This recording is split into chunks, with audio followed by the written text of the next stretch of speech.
A Superfund site is a site that is on the national priorities list set by the U.S. Environmental Protection Agency that is designated a contaminated site that's set for cleanup. What parties can do if they get a notice that they're a potentially responsible party at a Superfund site or a CERCLA site, a lot of times people think about immediately, okay, what is my nexus to the site? And they try to get information from whether it's the federal government that's giving them the notice or a state or a private party, try to get information from them about what is the allegation. What did I actually physically operate on the site? Did I send materials to the site? If so, when? What were they? In what volumes? That kind of thing. People think about that sort of initially.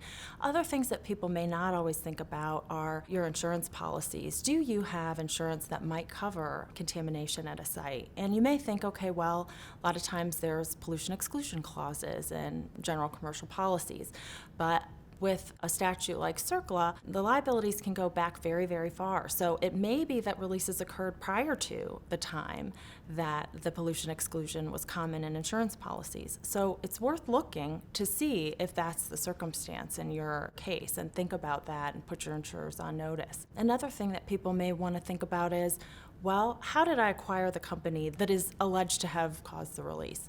There may be a series of transactions that occurred between when the release happened and today, where it may be worth looking back at those corporate transaction documents to see, did you acquire the liabilities or just the assets of that company? Even if you acquired the liabilities, did you have some sort of an environmental indemnity where the company that you were purchasing this entity from was giving you some sort of environmental indemnity because of issues that may have been known at the time? So it's worth looking back at those to see if there may be other protections or avenues to address what cleanup costs may be. The CERCLA matters can go on for a very long time just because there's a long process of sort of investigation and remediation and operation and maintenance. So it is something that can go on over the course of many years. And then hopefully, if you're involved in sort of the litigation side or trying to come to agreement with a state or federal agency to address contamination, hopefully that can be cabined to a shorter time period. But the actual sort of work of managing the cleanup can go on for quite some time.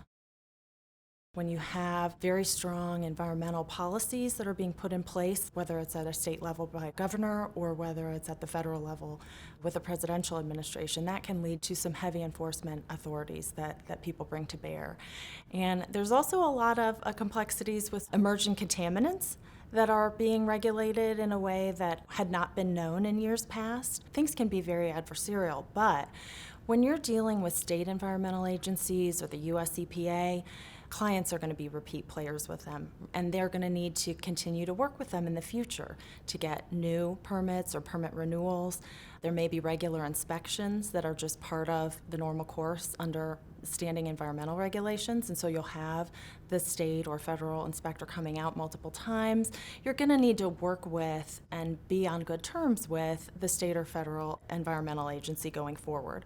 So you just want to be mindful of that ongoing relationship while at the same time not being a pushover and wanting to be protective of the client's interests and wanting to make sure that there's not something that's sort of overly penalizing going on or inappropriately and unfairly penal going on. Sometimes these are very, very intrusive in terms of looking into an industry's operations and a lot of follow-up questions and back and forth with a state or federal agency. And so you have to be mindful that you're dealing with very busy environmental professionals at various plants, and they have to do their day job and also be involved in what's going on the enforcement side, because that's going to have direct implications for what's going to be required going forward in terms of injunctive requirements and things like that.